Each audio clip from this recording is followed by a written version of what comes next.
The film board gathers. The gang of thugs is here to take on a movie currently in theaters, and this month we're swinging into the unknown with Miles and Gwen in Spider-Man Across the Spider-Verse. My name is Miles Morales. I'm Brooklyn's one and only Spider-Man, and things are going great. Oh yeah, you were supposed to be here at 5. All right, whatever. Whatever? Wow. Whatever?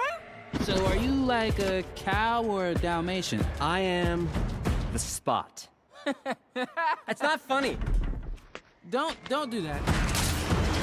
Miles's grades are pretty good. A in AP Physics. That's my little man. And a B in Spanish. What? Ooh, okay. Miles. Are you trying Mira, to eso es kill imposible. I gotta go. All right, bye.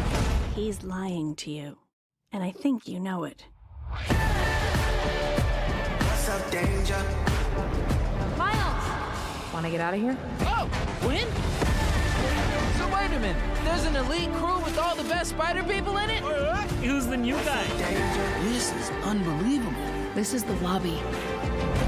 Miguel O'Hara. The whole thing was his idea. What's a guy gotta do to join this spider team? You can never be part of this. Don't even get me started on Doctor Strange and the little nerd back on Earth 1999.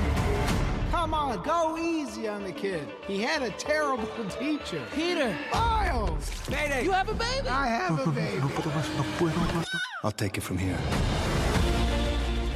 Welcome, everybody. I'm Pete Wright. We're talking about Miles Morales and friends today, and I have my friends who popped through the portal above my bed like some weird pop art stalkers. It's Steve Sarmento, not just anybody's bus window licker. Hi, Steve.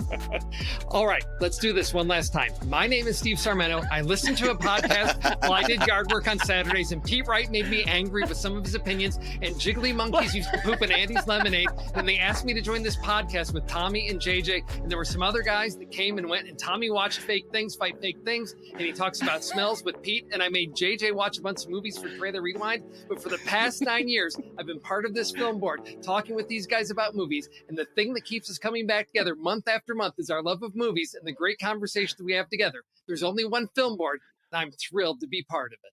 Yeah. Oh my God. I didn't know there would be both a rant and a plug. That was amazing. We also have, look at this, it's Justin Yeager and not just anybody's good cow. I feel so woefully inadequate after that wonderful monologue. Right. I just have a sound effect, man. Oh, it's Justin Yeager Foley. And we have Tommy Metz III, not just anybody's guy in the chair. And I get that reference, so I win. I'm here also. You made it. Yeah. This movie is I can't think of a movie recently that I have been more interested in seeing in the theater than this one. I feel like I've been looking forward to it since the release date was announced, and going to see it gave me a sense of theatrical exuberance like I haven't felt in a long time. My question for you guys to start us off is, first, did you share that kind of enthusiasm with me, and did it at all live up to your expectations? Yes, I was very excited to see this in the theater because of the first one and what a visual feast that was with the animation styles. There was so much going on the screen that you needed that big experience. Plus, everything that happens in the Spider-Verse, just be in the room with the fans for a movie like this, because there's so many little bits and pieces. I'm not a huge Spider-Man expert, so there's little things that I'm hearing snickers and laughs, and I know there's things that I'm missing, but to be part of that community, seeing this on the screen is something that you don't get in theaters that much anymore. It's always, just big and loud, but this is really about a community experience and a visual treat for your eyes on a really big screen. Yeah, no, I couldn't agree more with that. JayJay, where do you stand?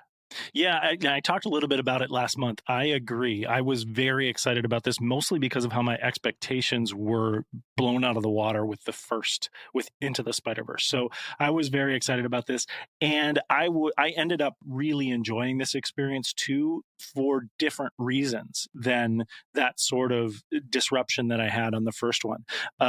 I was really excited. It felt a lot like a ride. I love, Steve, that you bring up the idea of a world of Easter eggs that not even some of the most intimate fans can really pick out unless you're, sort of following along with everything there. I definitely experienced that too.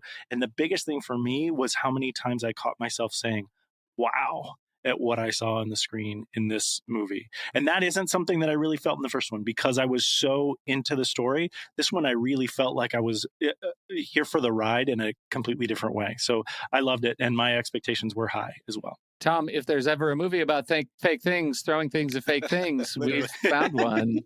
How did Spider-Verse hit you? My expectations had dribbled down. I really enjoyed the first one, but generally I'm not a superhero guy. I'm certainly not a Spider-Man guy. I like Batman, and I'm not a huge animation fan. These are all things that I end up liking once I see them, but then I forget that I like them, and I wait for the next horrible Jurassic World movie to come out. And so I really enjoyed the first one, though, but I forgot, and so I'm glad that we had this podcast so I would go see it. This is potentially one that would fall through the cracks just because I'm an idiot. So yeah, but what'd you think? I mean, did you like it? I thought we were doing like value statements up top. I just said, did it live up to expectations? And you said your expectations were low and then stopped talking. I thought I wanted to make it a real surprise.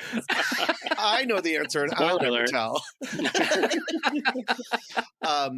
I was stunned by how incredible this movie was. I was blown away by how smart every part of it was spot on. And for it being an Easter egg fest, it didn't feel like an overly busy Ready Player One Easter egg fest. It felt like everything was well paced, well spaced out. It didn't just feel like let's throw everything at the wall and see what sticks. I was blown away by the writing, the acting, of course, the animation, the storytelling, everying. I loved it so much. Was that so hard? That's all you had to do. But what do I really think? Tune in to find out. Okay, well, I think that's a really good note about the Easter egg fest. And when you compare it to Ready Player One, I was thinking about that. Like part of the reason when I watch Ready Player One, I kind of have a good time is because I get a lot of the references. And when I watch it with people who don't get the references, they don't like the movie. Because it's such a parade of Easter eggs that actually are plot requirements, right? You kind of have to understand it to be able to understand the movie. I did not feel that way with this movie, and seeing it with people who did not share that. And I think, like you said, it's not a movie where the Easter eggs actually are a requirement for the film, but they augment it for those who actually enjoy it. Well, JayJay. and to just throw in one just to start off is to do the little flash early on in the film where they do the Lego animation, which is a weird sort of meta Easter egg in that Lord and Miller's connection to the Lego movies makes it a perfect drop for an idea about multiversal theory within the Spider-Verse. And it is fan service and also in service of the story. And you don't need it, like you're talking about with Ready Player One. You don't need it to love or understand what's happening because it's all on screen. It's very much show, not tell. And it's executed perfectly in this film. And do you guys know the story about the Lego? Oh, are you going to tell it? The Lego story? It's a great story. Great story. Oh, no, if you've got something right there, I'm just... No, you go. No. Okay. I want you to tell it. Okay. I'm dying. I want Steve to... Everyone quiet Steve. He's talking. He's teaching us a lesson. No, because I'd just seen some headlines about 14-year-old animates part of Spider-Verse. And I was like, what? And it was the fact that this kid had done a Lego animation of the trailer, the Lord Miller saw, and then said, we're going to have him do this whole sequence in the movie. So that was after they'd cut the trailer and everything. The fact that, from what I read, they were finishing up production on this thing in late May to finish something up like this. And the fact that a kid can do that, post that on YouTube, and have his work then be incorporated in this just shows how much this movie is about the fans and appreciating the fans and their love of the Spider-Man property. Has anyone seen the Key and Peele Gremlins 2 sketch? Because that's what this is making me think of, where it's like, wait a minute, Yeah. it's a Lego animation that's of the trailer by a 14-year-old. It's in the movie. I love it. I love it. It's one of my favorites. So to step back just a little bit, a little after a little over a year has passed since the first film. From what I gather, it's a year and 4 months. I didn't do that math. That is what has been reported to me. Miles Morales catapults across the multiverse where he encounters a team of spider people charged with protecting its very existence. When the heroes clash on how to handle a new threat, Miles must redefine what it means to be a hero. That's what IMDb says. What I say is this movie opens on Gwen Stacy. Exactly. And I loves Gwen Stacy. Me too. And I love the subversion of all of the narrative elements that we got in the first movie, from Miles' story to Gwen Stacy recontextualizing our events in her voice. I thought it was a brilliant way to open this film and bring us into the world. Thoughts? I loved it. It felt like that, the Gwen background plus the gathering of the spider team aspect, that with Paper Vulture and everything leading up to that, felt perfect to me, especially in thinking of this as a sequel, if that's what this is, or the continuation of the trilogy. It felt perfect. It reminded me of Lord of the Rings. You guys just did this in the series for in the main show. It's the kind of thing of like, oh, here's another aspect of the story, but we're going to, like you said, contextualize it based on this other main character that's so important to this story, that we're going to show you in her voice, in her lived-in experience. And it was wonderful. I loved it. I loved being a part of it. I loved getting her background. I felt more intimate with character. It set up the story perfectly for me. I loved it. And I loved the refrain of, it's not just him. Yeah. Because that works both on, there's a bunch of people, but there's also just not one Miles Morales, or there's not just one Spider-Man.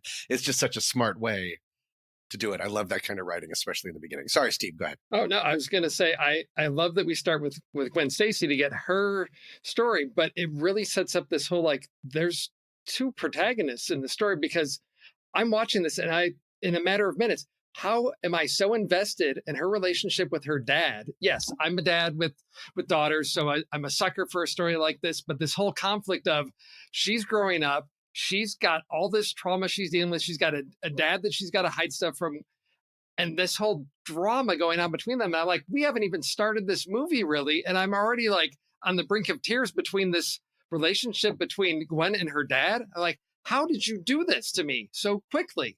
And an amazing fight sequence to start. Like, this, we haven't even gotten to Miles yet, and you're setting the bar this high. I wasn't sure how they were going to be able to pull this up, but I was so excited with that direction that they set, the stage for, and the animation style of Gwen's universe. So different, because I just watched Into the Spider-Verse, and so we're grounded in a different universe, a different animation style that's got its own personality that fits her. It's a perfect way to start this movie. I was so amped up for this. Well, yeah, since you brought it up, that Earth 65, like her pastels and watercolors, and the fact that they used the color of the world as a barometer for her emotional state, I thought was an incredible tie-in to the actual plot, to the narrative of the film. And when her relationship starts being sort of both torn asunder with her father and then brought back together later, and they hug, and there's an explosion of color out from their hug, I thought was really, really beautiful. I think the Adriano Tomino vulture, right? That vulture was extraordinary, and what a wonderful sort of power move to put that in that first opening 15 minutes, to have such a wildly different style floating through this otherwise like really beautiful and watery kind of universe. I thought was really, really beautiful. So that, and they really maximized the idea of the different animations in this, right? We see it integrated in with the story, with the different universes. We see it integrated with the different characters that goes through.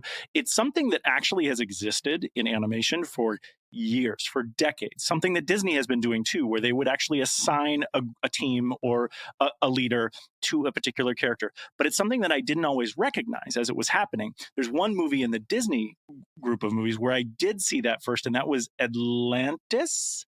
If you've ever seen that one, they have a team of characters that go in, and each of the team characters is run by a different animation team. So it's very simple in the way that it's put into that movie and doesn't have anything to do with the story. So then we look at the evolution of where it comes in animation here, and it's done so well in this movie. It's done so well to the sort of basic idea that we're talking about individual characters, and that vulture animation was spectacular. It was just amazing to watch, and what a great idea for how it was coming out in the different concepts of with flame and how it interacts with the natural world in a animated world. It's just so great. And then for us to take the story to where it goes, and now we have different colors, we have different moods, we have different animation styles for each universe. It's just so brilliant, and it just shows the depth of thought that they had, that they brought to this multiversal concept that's, you know, running rampant in film today, running rampant in the creative mindset of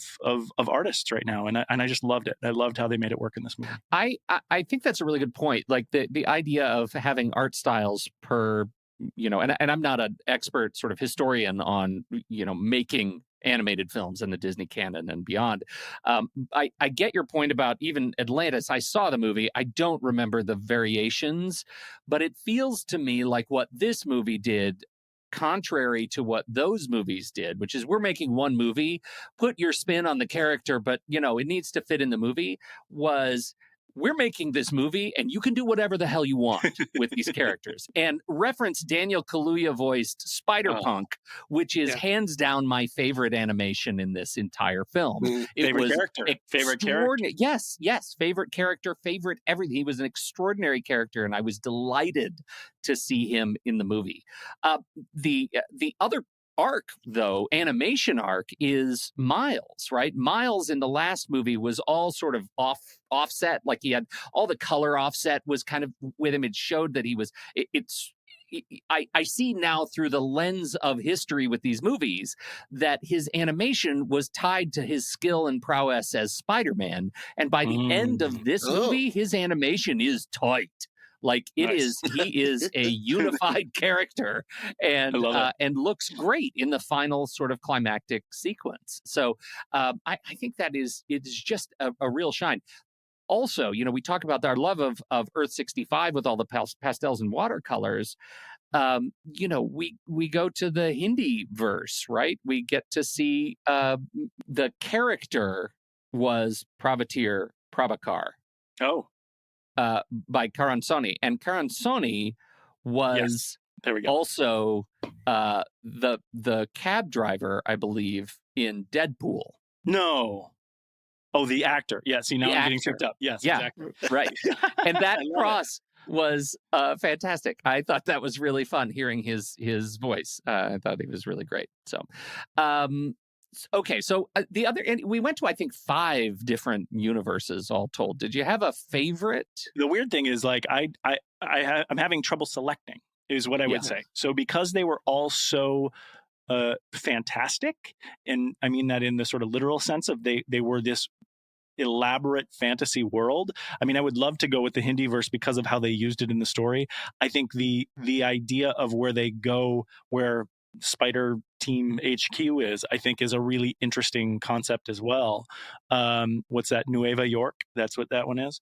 Miguel so O'Hara's. I think, I don't know. I don't want to pick favorite, Pete.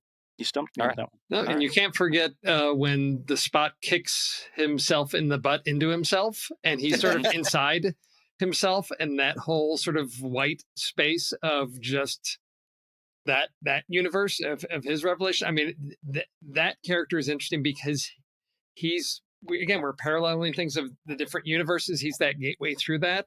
There's so much going on. I mean, that to me was really the standout. Is you've got all these technical aspects that we're talking about, supported by a really well constructed story of how well balanced things are, how things just move along logically.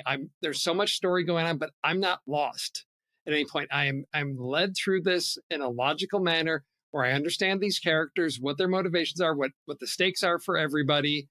And it makes me just enjoy this ride so much more because I'm not worried about why is somebody doing that, or where are we, or who's this, or does that make sense? I didn't have to worry about any of that. They just walked me through that and held my hand through this. And it was such a great balancing act between the story and the technical aspect of storytelling, including, and I know they did this in the first one, is really leveraging that screen space to represent like the comic book page with multiple panels going on, to come back to that. This is what a comic book is. This is how we can have storytelling visually happening in multiple spots of the screen going on, drawing your attention and keeping us moving forward. Yeah.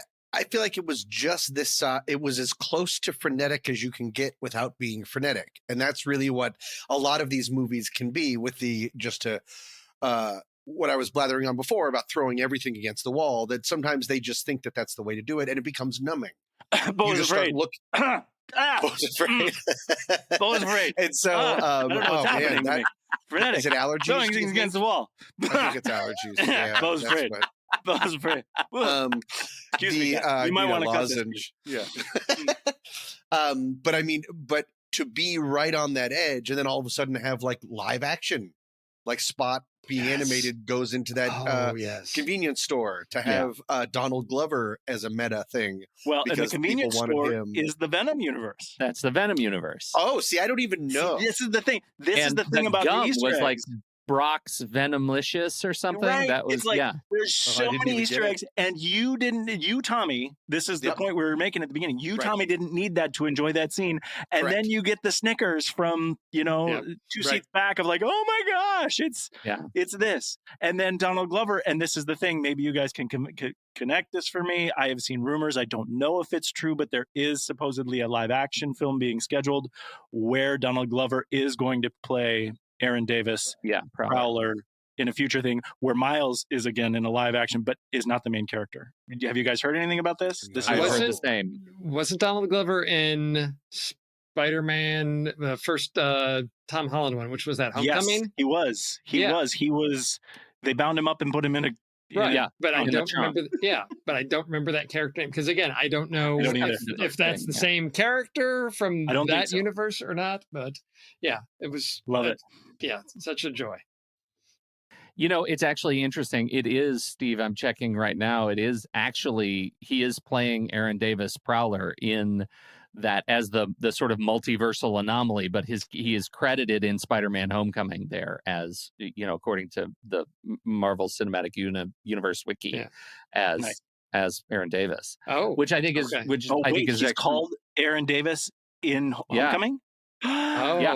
Okay. Because he was like literally selling. The hair on my arms is standing up right now. Because he was selling that bootleg equipment or whatever for the Vulture stuff. He was like, "Hey, I got some stuff for you in the trunk of my car," which makes sense. Doesn't that make sense? Yeah. Love it. Yeah. So I think that was really, really special the way they did that. And I think we should talk a little bit about that Spot tie-in, because the Spot is, it turns out, not just a baddie of the moment in the movie. He actually is tied in to the last movie, I think, quite effectively. Now, as I'm saying all this, I'm watching Tom's face. And I think it's important we recognize what's happening right here, where three of us are giddy and laughing, and one of us has some really consternated eyebrows. I don't know anything that you guys are talking about. Most of the time, but it never felt like hanging on for dear life. The tightrope that they weave a tightrope, you know what I mean? Is so incredible for me to realize I'm missing half of this and I'm having the time of my life and I don't get it. I saw it in a mostly empty theater, so I didn't get a lot of Snickers. I saw it like during the day, which maybe even helped. If everyone would be like, "Oh, Earth 92," and I'd be like, "Quit it, guys." Yeah, I'm here too. Well, popcorn. So, Tom, but what he's talking about with Spot, do you recognize that that's from the first movie, right? The throwing of the bagel, hitting a particular person. Maybe you don't. This is interesting. This is good, Pete, that you slowed us down for this. Yes. So when Spot is talking about his origin, it's from the first movie when they had broken into the lab and they had this huge thing with the Peter B. Parker, I'm going to get a bagel, and like all this thing. And then the bagel hits a particular person, and that person becomes Spot. And that's his. He has this. I think I got that feeling that I was like, this is probably someone that I would remember if I had watched the movie again, but I forgot to. Okay, that's fun. Yeah. Well, I get yes, it is fun and also narratively important. And I want to say that there my are youngest bagels son, everywhere. right? Yeah. My youngest son Everett, he's 11 years old, comes in and goes, "So now is there a tie-in between the bagel in the Spider-Verse and the everything everywhere all Right, at once?" everything all at once. Bagel. Everything bagel.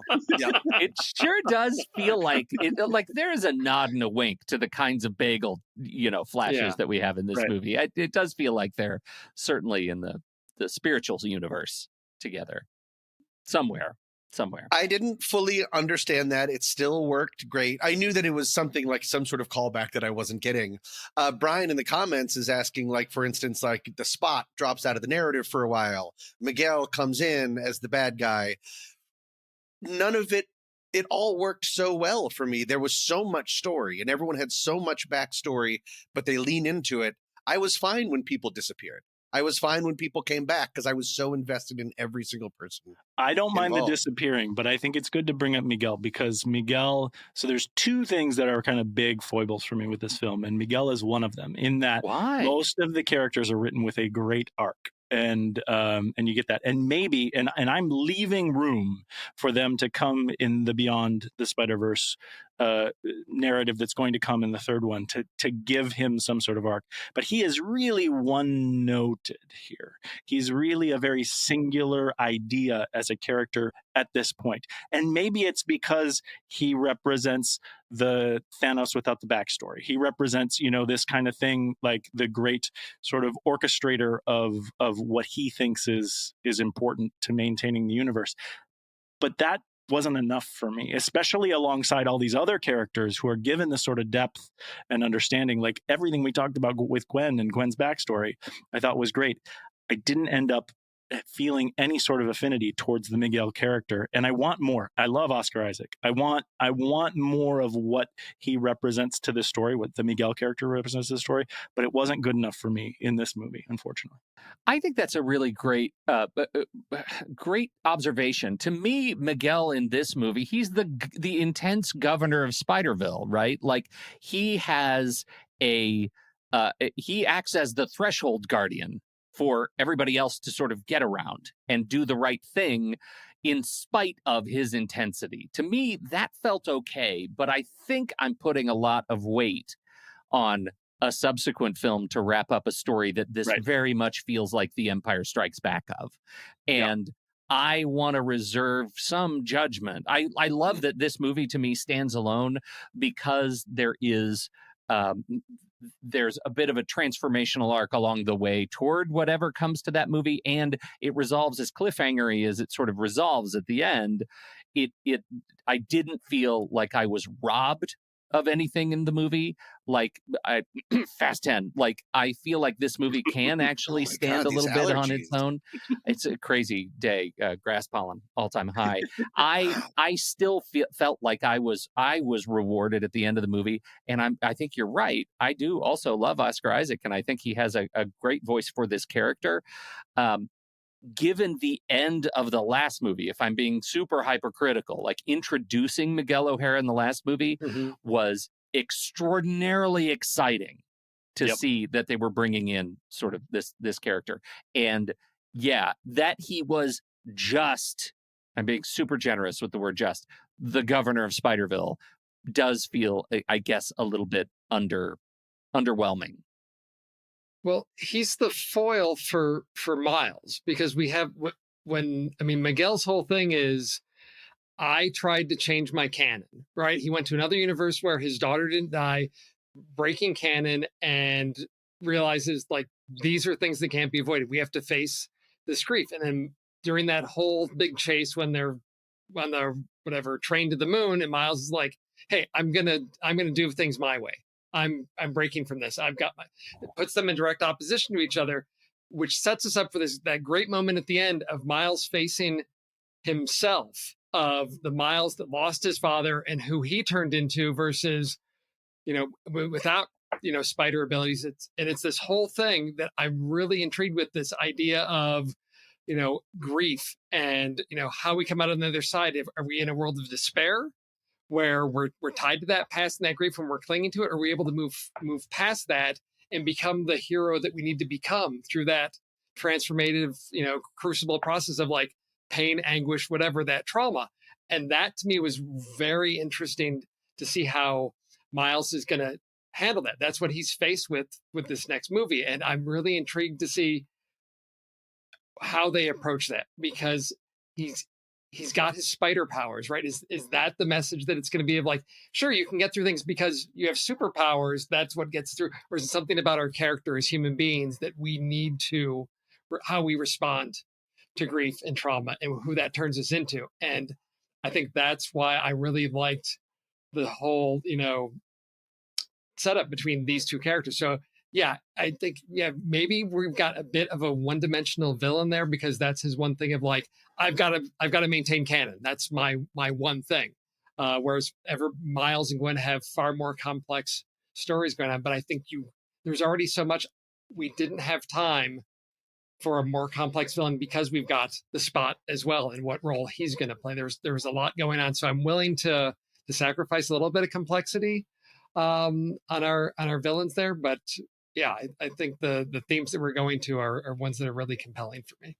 Well, and I'm glad you brought up, other Miles. There's a blink and you miss it sort of jump through one of the Spot's portals where we actually see Earth 42 Miles about to be bit by the Earth 42 spider that created the anomaly for the Miles that we ended up with. So there is this sort of other universe where Prowler Miles could have ended up with Spider-Man's abilities had he only been bitten by that particular spider. I think that was really fascinating. But because you brought it up, I think we need to back up a little bit and break down what canon events are. Since it's Miguel's overriding motivation in this movie, what are canon events, and does the logic of the canon event hold up for you throughout the entire arc of the movie? JayJay, you want to take a stab? So the way that I understand canon events are events that need to happen in time to preserve the sort of the fabric of reality. And they are essential, and in terms of the Spider-Verse, they're essential for the Spider-Man timelines. And the ones that they explain in this are the loss of a particular close thing. Most of the time it's an uncle, and then also there is a captain. They're most of the time they are either a sort of complicating incident where you get powers, you become Spider-Man, and then you get a motive, right? You become the person, and then you get the motive to do your Spider-Man things. And in each of these universes, the canon events are unified in their, they aren't all, this is where they play a little fast and loose with the definition, because, they say, oh, it's a captain, and they use the captain dying to give sort of Miles the motivation of you need to get back home to save your dad who's about to become captain. But the captain isn't really the essential nature of the canon event. The canon event is the tragedy. And who the tragedy happens with is not the same in the infinite number of possibilities. So they play a little bit fast and loose with it. But the concept of canon events, again, are these essential things that have to happen for reality to keep going the way it is. And this is played with in a lot of, again, we talk about the sort of the marketplace of ideas right now in art. And you think about, it makes me think of in the MCU, the idea of Nexus events that they're playing with the sort of Scarlet Witch things, or the idea of preserving the timeline from the TVA in the Loki series, these kind of things. So it's all different sort of variations on a theme for what's going on here. I think it works for the story, and I was fully bought in with there. But again, the idea of what is specifically a canon event, I think Miguel is a little bit playing that he's the expert on this a little bit too much, just because of his own personal tragedy that he experienced when trying to change the canon event. Right. It's his grief that is, as Steve said, his grief is his motivator, and also cements him as the ultimate arbiter of what a canon event is. So are we the audience as concerned as he is that Miles Morales is an anomaly as defined by he was bit by a spider that was not meant for his Earth? Tom, did you care at all about any of this stuff? Yeah, I was always a little bit like behind the 8 ball, but I understood. And then when the surprise is that he gets sent back to his spiders, universe instead of his universe. I was like, oh, neat and stuff. Yeah. So that was a cool little rug pull, right? That was really cool. I liked it. And it was so right there for us. It felt like, it really felt earned to be that kind of thing because they didn't Scooby-Doo it. They really gave us all of the elements for it. The importance of him being an anomaly and how that might be a problem, I'm not 100% understanding what the worry is, other than everything is going to unravel. Well, and that's my biggest problem with the story. And I think that's a bigger problem than I have with Miguel as a character, in that they set us up in no one telling Miguel that he is the prime anomaly. And then they have that reveal, and then the big betrayal of Miles recognizing that Peter B. and Gwen didn't tell him. And that feels like a kind of cheap sitcom story tactic to me. Whereas I would have loved for the writing to tell him and have all the characters work together and figure out what it means to know that this important person in their lives, this Miles that they care about, and Miles thinking about himself as the prime anomaly, what that means, and for them to overcome that, as opposed to dealing with the betrayal of the lie of omission. That seems like a very cheap story tactic that disappointed me in this film, because I feel like so much else is so smart. Like, why did they just have to not tell him that? Right. And it's a little bit mind-blowing because, again, to your point, it's so everything else is so smart that how is it that this movie falls prey to this like insane movie trope of, without this cheapness, we cannot have big action sequence. Like, we have to get to the chase because that's the exhilarating bit of animation and screen fireworks. Is there no other way to give us a transformational moment that also gives us a big action beat that we do need, or write that in such a way that there's something else that is more authentic to creating an action beat? Because to me, I think I'm with you. It just cheapens the transition from Miles from ignorance to awareness. That, like, we shortcut that path through cheapness, and I don't care for it. Steve, you were going to say something?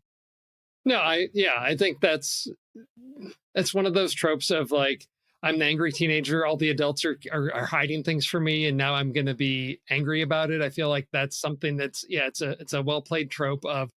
We just withhold that information because when Gwen first shows up in Miles' universe, it's clear she's there for other reasons as well. And it's like, okay, that creates some dramatic tension for us. But, like, I'm questioning, like, what's going on? What's being withheld from Miles? What's the reason for that? And I think JayJay, you're right. It sort of just cheapens some things. Whereas if Peter B. Parker and Gwen are really, truly these close friends of Miles, their rationale for not telling him just wasn't strong enough, versus, like, we need to tell him because we can figure this out as a team. We took out Kingpin together. We are stronger as a team together. And that's a tricky balancing act, because then we've got to say that, they're part of that elite team, which, is huge. And that's where their true allegiances are. And, what's then their pivot to, oh, no, we're actually with Miles by the end of the movie is, it felt a little rushed. It does feel a little rushed. And the challenge that I have with it is that, as much as I would love to nitpick all the livelong day, that action beat that we get into the chase through the Spiderville is awesome. It's so good. It's so good. And that's why, I mean, even in review of these things, I'm like, well, I'm okay with that. Because I want to watch it, right? Yeah. I mean, that's the thing. Like, it's so fun. So never mind. Just JayJay in the theater. Oh, all right. Never mind. You guys do that. Go ahead. Can we talk briefly about the crew who put this thing together? This is a Lord and Miller thing. I feel like since the Lego movie, the Lord and Miller duo has had me. They've had my heart, the heart of my youth. They just know how to communicate this stuff. It is the thing that makes me just still a little bit resentful that they were kicked off of their Star Wars project, and like I would love to see one of those properties in their hands. I think it would be great. I think they have a really interesting sense of what this movie is all about, though it was not directed by them. It was directed by Joaquin Dos Santos, Kent Powers, and Justin K. Thompson. Thoughts on the directorial vision of this thing? Does it feel like does it feel like it has enough of a stamp on it, too much of a stamp on it? Where do we stand on how it was put together, Tom? I would love to know, like, who was in charge of what. You said it's three directors? Yeah, three directors. Because it feels Miller, like a movie... Lord Miller and Dave Callahan were wrote it, right? Okay. And Callahan was on the Shang-Chi, Legend of the Ten Rings. Nice. And Jean-Claude Van Johnson, which was a TV miniseries I did not see. Oh, yes. America, the Motion Picture. Quite good. Was it really? Yes. Awesome. Mortal Kombat. Thing about Jean-Claude Van Damme. Yeah. Did write Wonder Woman 1984. He was got a screenplay by on Wonder Woman and Zombieland Double Tap, and so Godzilla. So there are some. I would just like to say, for the record, 17 previous screenplay by credits is crazy great in an industry that is hard to get movies made. Yes. So that's amazing. I could I'll find a way to nitpick anything, but this is not his career. Let's say that. Amazing career. So anyhow, Tom, I interrupted. 100% don't remember what the question was. You went into your own the Lord and Miller Peterverse. directorial stamp on this film. Yeah, directorial stamp. But it almost kind of feels like three really smart people said, "I'll meet you a couple weeks from now," and made and fleshed out and completely designed their element of the film, and then they threw them all together, but in a way that really, really worked. And then someone just sort of like filed off some of the rough edges. So many distinct visual choices, so many distinct pacing choices. Again, I can't stop saying again about how close it is. I didn't realize how close it is, or how thrilling it is to be that close to frenetic, but not over the line. Because then, I need to see this movie again. There's just so much. We went back to, even going back to Vulture Time in the very beginning, that every once in a while would stop and give you those Galileo or whatever. Who does that? Who does the man? Leonardo da Vinci. Yeah, Leonardo da Vinci, like angles and like writing and stuff. Yeah. And you don't even have time. You're like, oh my God, that's amazing. But then something else great is happening. And if there's a stamp, there's not too much of a stamp. I feel like there are stamps in a way that is really cohesive and really works and is, again, breathtaking at times. They're in the category of I'll see anything they do right now, because there's too much creativity, too much fun to be had in a Lord and Miller movie right now to miss in my mind. And they haven't had a miss for me. I love everything they've done thus far. I think what's interesting about it, to your point, Tom, that there are so many people involved. As we said, Dos Santos, Kent Powers, and Thompson directed, Lord Miller and Callahan written. It doesn't feel necessarily like any one stamp. It feels like all these people came together and then they just shaved all the serial numbers off. Like it's it's still a really incredible and cohesive piece that doesn't at all seem as you said, almost frenetic as it becomes. It is at no point do I feel like it's in competition with itself as a visual or narrative piece. Kind of extraordinary. Yeah. If there was one thing, by the end of it, I was like, okay, I kind of want to clap. And then luckily it said to be continued. I didn't realize there was going to be a cliffhanger. I was like, okay, I'm a little worn out. Like, now is the time to stop it. And we still haven't defeated or solved anything. And then it said to be continued. I was like, oh, thank goodness. And then I read it. That was the only thing of like, if it had stuck around much longer, that's when I finally would have been maybe numbed out. But it knew when to bounce, which is very exciting. In a world of movies that are almost all too long these days, this one felt right and knew exactly when I was about to lose patience.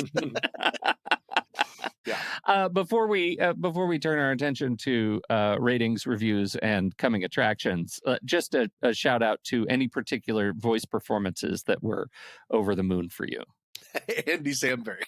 Was that him doing like the really overly serious? Like, Yes. now I'm down in the alley. Yes. That was really Yes. funny. Is that a person?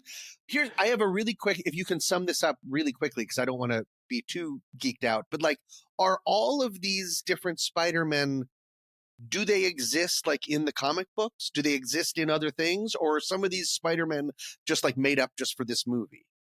Like who's Ben Reilly?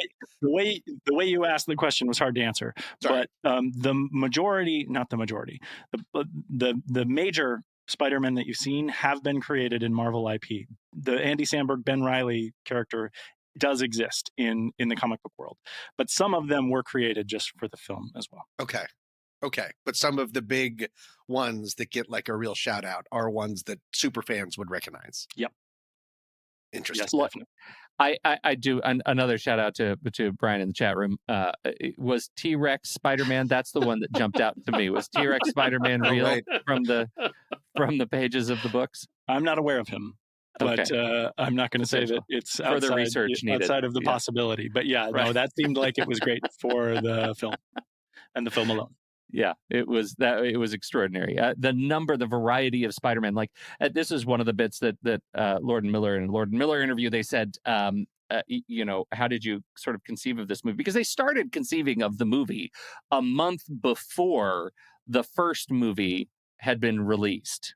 Oh, wow. In 2018, because the press was just so good early on about the film. They were like, yeah, of course we're going to do another one. Let's figure out what's going to come next and how we can. And that's the point where they figured, we could make this a solid trilogy and show the growth of this character over time. And so there they go. So they said, for the second one, we thought, okay, what are we going to do that is, let's think of the most extraordinarily expensive thing we could possibly do and throw it at too few animators to get it done. And I thought that was really funny. Like, that's a funny bit of sort of self-awareness about just the scale and scope of what they collectively were able to create over, 3-4 years is it's a real statement piece in terms of animation and presentation.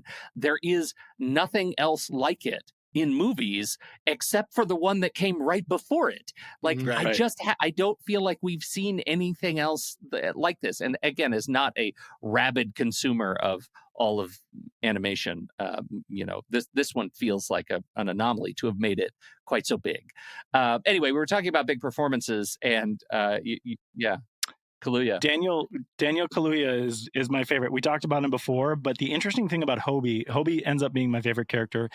Wasn't excited about him at first, and then his arc in this like tiny sort of tangential character I think is really wonderful, and I'm so interested to learn more about him now, about him saying, "Oh, I quit," by the way, and he just goes away. Yeah. Obviously, he's part of the new, the elite strike team of our Spider friends that we have together. But I thought the weird thing about the Hobie character is it matches my impression of who Daniel Kaluuya is as a person, whether or not that's true about his personality. But you think about Daniel Kaluuya in Nope, or in these other characters, it's like, oh, let's animate that personality. And Hobie comes out perfectly. Just so cool and so awesome, regardless of what you're doing, whether you're wrangling horses in, North LA County or that was Daniel Kaluuya. And so I loved that character. I loved the voice performance. I was all in for Hobie. There's so many. I mean, I got to watch this again because there's so much going on. There's so much. I mean, one of the things as I sat and thought about everything, Peter B. Parker and what his role is, it feels like he's just comic relief in this one. Whereas, the first one, he carries that mentor role. Although what we do see him in this one is sort of the other side of his own personal conflict of getting back with MJ and being a father and all of that, but I felt like I wanted a little bit more of him because I loved that character and what we saw of him in the first one, of that Peter Parker that isn't the hero, who's the schlub on the other side of that. And I felt like he was just underutilized in this one. But I want to pin my hopes on the third one of where that can go and where it goes. But that was one that I was hoping for more that. I want to see if you share this reflection about Peter B. Parker, and because I make no assertion that this was intended, but for me, I really like the act of making him a father, right? That he has this baby, Mayday, and his representation in the gestalt of fatherhood is, here's what it's like if you have a father and you get to not be terrified all the time, because this kid has the same sort of prowess, and like you don't have to fear them falling off of stuff because they stick to stuff, and probably don't you build them the web shooter so they have the ability to move in ways and protect themselves that normal children don't have. And I really like the way Jake Johnson plays that, and I really found an affinity for it.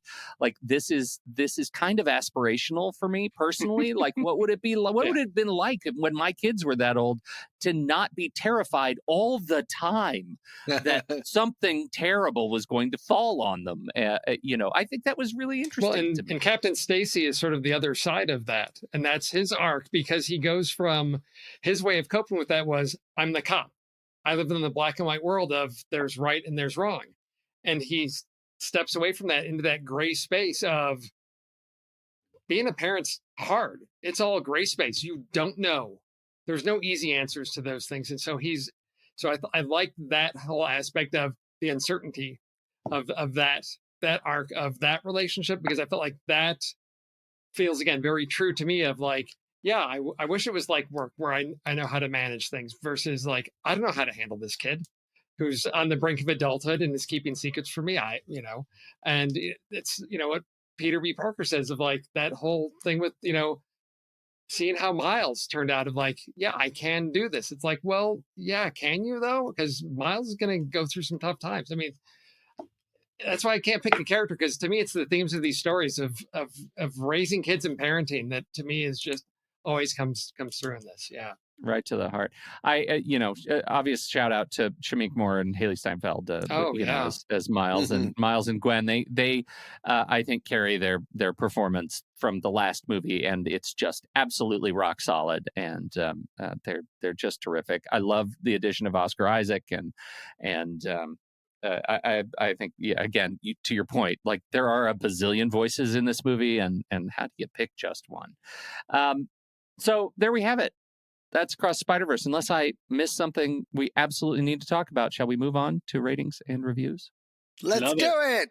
Let's do it. Hey, you know what? We're on Letterboxd. It's our favorite social media network for movie lovers. You can find all reviews and all the films and watch lists. You can compare watch lists with other people. You can review other people's reviews if you want. Anyway, there's not all the cruft of other social media platforms, and we just love it. And you know what you can find on Letterboxd? You can actually get rid of all the ads and support the Kiwi team that makes the thing with an easy upgrade for a few bucks. And we can actually save you a few bucks right here. All you have to do is use the code NEXTREEL at checkout to pro or patron level membership, and we'll save you 20%. And it works for renewals as well. Not every place lets these codes work for renewals. So true. So we're pretty excited about it. And on Letterboxd, we're going to review this movie out of 5 stars and a heart. If you really, as I know Tom is going to come in with the old 1 star, but a heart, because it's clearly become a guilty pleasure. That's what the heart means. Let's start with you, Steve. Where do you stand? I'm going 4.5 and a heart. 4.5. Yes. And a heart. Okay. 4.5. It's strange to me. 4.5. JayJay, are you less than 5 too? I am at 4. And 4? mostly because of the 2 things that I mentioned. Like 4 that's really still very strong. Yeah. And really I'm just kind of placing it beside the first movie, right? So ultimately I do like the first movie better, but like the first third, almost to the first half of this movie is perfect. It's just where we start getting into those sort of the cheaper things and the one-note character of Miguel. Like I think it's going to lead to a wonderful ending. But right now it's a 4 and a heart for me. It is definitely my favorite movie of 2023 right now. And it's a 4. Yeah. Man, you are just a nest of complexity today. I guess. Well, you know that 4 is the number that's just below 5. Right? Okay, just wanted to make sure. And I am going to try to use Cruft on my next Words with Friends game. Outstanding. Outstanding. Tommy, where do you stand? Can we do 0.75s? Is that not allowed? Did not understand the assignment. All right. So then I'm just going to go 4.5 and a heart. And that might go up. It was a 5 before. It's become a 4.5 after talking to you guys. Nice. So it might go back up. But we made the movie worse for you right now? Well, just some of these story things. This might be... No, I can't because of Batman's. But this is my favorite not Batman superhero movie of all time. Whoa, that's a big statement. That was big. And it's a 4.5. Okay, Yeah. good. At least I know where the table is set. You guys are all wrong. It is a 5-star with a heart movie for me, and I loved it. I think it just hits absolutely hits home for me, and I get very I think it does all the right stuff. And we haven't mentioned that J.K. Simmons is kind of a singularity. Like he's achieved singularity status. All he's Spider universes. Yeah. Marvel and DC and all Spider universes, and he's just everywhere. What a guy! Love that guy. Loved his J. Jonah Jameson. I actually loved in the Lego universe. They just cribbed his line from Tobey Maguire's first Spider-Man. It was just perfect. Just perfect. There you go.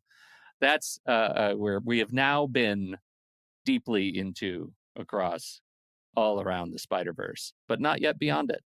That comes next year. We do have to talk just a little bit about what comes next in terms of coming attractions. Gentlemen, we're gonna go party. We're gonna go party with Barbie. I can't believe I'm saying that. I can't believe there is a universe that exists where the 4 of us would agree unanimously to go to a theater to see the Barbie movie, but Greta Gerwig and Margot Robbie have done it. So I think it was the 2001 trailer, right? Absolutely. Was that it for you? Yes, it was. Okay. All right. That is a movie that understands what it is. So next month, the year that Margot Robbie was born, because whatever year she was born, I just signed up to see all the movies. I don't think that's what you're talking about, but I'm into it. Okay. All right. Well, we're excited about it. Seems like it's going to be a big deal. And so we're going to be the creepy solo guys seeing this movie in theaters. Don't forget to join the online community with fellow movie lovers. If you haven't already, just visit thenextreel.com/discord, and that'll send you over to our Discord login page. And if you want to see all the secret stuff that, other people can't see, you can sign up to become a supporting member at thenextreel.com/membership for a few bucks a month. You can get access to all the secret stuff. You can get access to longer members-only versions in your very own podcast feed of every episode, and they come out early. So it's all very, very exciting. Again, thenextreel.com/membership. Thank you very much, everybody, for hanging out with us. On behalf of Justin Yeager and Steve Sarmento and Tommy Metz III, I'm Pete Wright, and we'll see you next month right here on the Film Board.